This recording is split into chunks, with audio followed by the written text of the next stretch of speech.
All right, okay. How did it begin? Well, I've been interested in kids who grew up in new religious movements, cults, sects, depending on where you're coming from. And I did a series of articles for the San Francisco Chronicle called Children of Another God, which looked at kids who were born and raised in the Moonies, the Hare Krishnas, the Church of Scientology, and this evangelical Christian group called the Children of God. And that led to my previous book, which wound up being called Following Our Bliss, which kind of expanded into a look at the spiritual legacy of the counterculture of the 60s, because a lot of these groups came out of the counterculture in the 60s, right? And so I'd already had done that research and had those kind of connections and contacts. And then in January of 2005, there was a very sensational news story that broke, a murder-suicide involving a kid who was born to be the new prophet in this group called the Children of God, now known as the Family International. And he released a videotape, a 45-minute tape, before he went on this pilgrimage of revenge against the group that he'd left.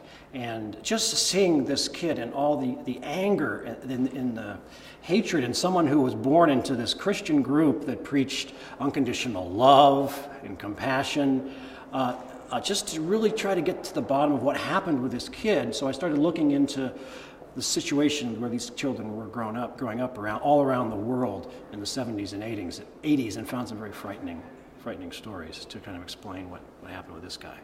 Well, that's what I wanted to ask you. Can you give us a quick anecdote or two of, by and large, how the kids turned out?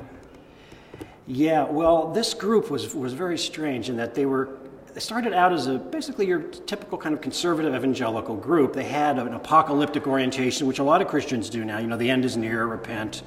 The world is getting corrupt. Satan's working in the world. Jesus is about to come back. I mean, that's a very, very strong stream in evangelical Christianity now.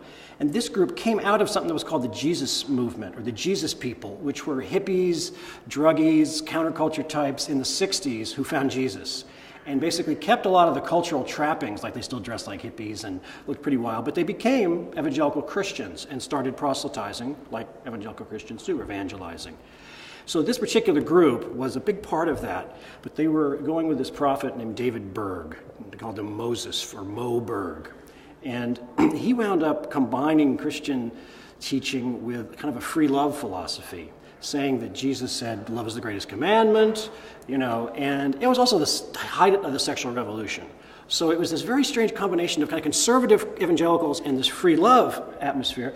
And he started sending out young women as missionaries, called it flirty fishing, where they would basically seduce men in bars and elsewhere to get them to convert to Christianity, and also, of course, to this particular cult, right? And the women would say that my love is God's love, and this is how could you not love God? God is showing himself through me, and they would actually have sex with these potential converts, and that was pretty effective, wasn't it? It was, yeah. Except the guys didn't stay around that long, and the women were not allowed to use birth control because that was immoral. So all these babies were born from these liaisons, and they called them Jesus babies. They had no idea who the father was. It wasn't hard to find women with 5 or 10 kids in this group. So, yeah. So those babies, plus others born in a slightly more conventional manner, not with strangers, but with people in the group. There are 13,000 babies were born from the 30 years leading up to 2001. 13,000. And this is a story about one guy who was really raised to be the child prophet.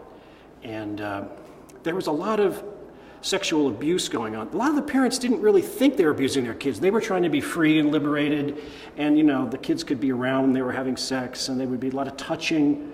But of course, it created a situation where you have a child molester or a serial predator. It was perfect. So they got enough of those guys to really so it got pretty scary. And then there were teenagers who would start rebelling against this. That's all they knew, so it seemed normal, right?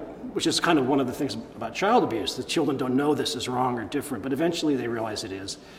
And so a lot of these kids left and had trouble, establishing themselves in the real world. And so it's quite a story. It's quite a tale. It's it's fascinating. Yeah, it's stranger than fiction, as they say. Absolutely, and this flirty fishing. I'm making Flirty a note fishing. of Well, yeah, that Jesus for my said, own "Be self. out and be fishers of men." That's where it comes from. That Jesus said, "Be fishers of men," and they were. Right, so I'm backed by the Lord. I've got that going for me. Yeah. That's great. So, wow, absolutely fascinating. But you covered religion for the Chronicle. Yeah. How, of all the things to write about, how did you gravitate toward the religion beat? Yeah, well, I covered other subjects in the past, but I only intended to do this for a couple of years. I had a history of lasting a couple of years on a beat, and you get tired of it and then go into something else. But, well, it was in the late 70s and early 80s that I really started getting interested in religion as a journalist. I wasn't a religious person. I didn't have any seminary training or anything.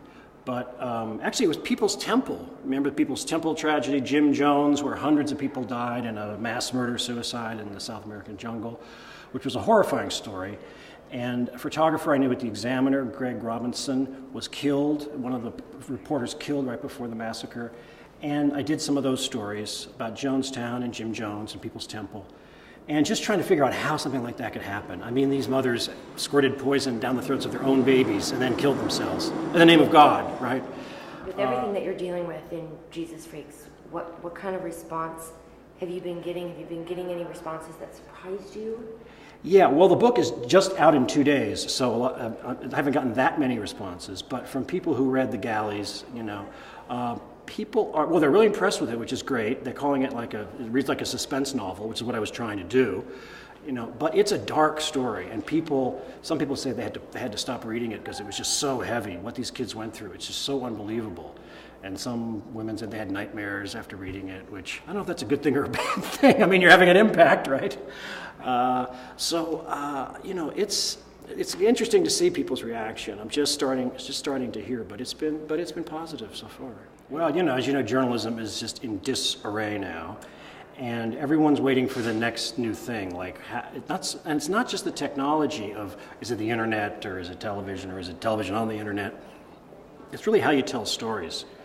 And the old people are not really buying that old. Oh, this is Dan Rather telling you how the world is like this, and this supposed objectivity. I mean, so people are putting themselves more in their reporting and writing, and that's good in some. I have mixed feelings about it, actually, but and of course, where the people are getting the jobs is really. I would tell people, if you're in journalism, you have to learn web design as well as journalism, and that's an obvious thing. But I've taught at the journalism school at Berkeley, and the kids that are getting jobs, including jobs like for the New York Times, right out of journalism school, are the ones who have the web skills, have the journalism skills, but also have the web skills. Who can help the paper make this leap to the new technology. I mean, it's so easy to get a job if you know that.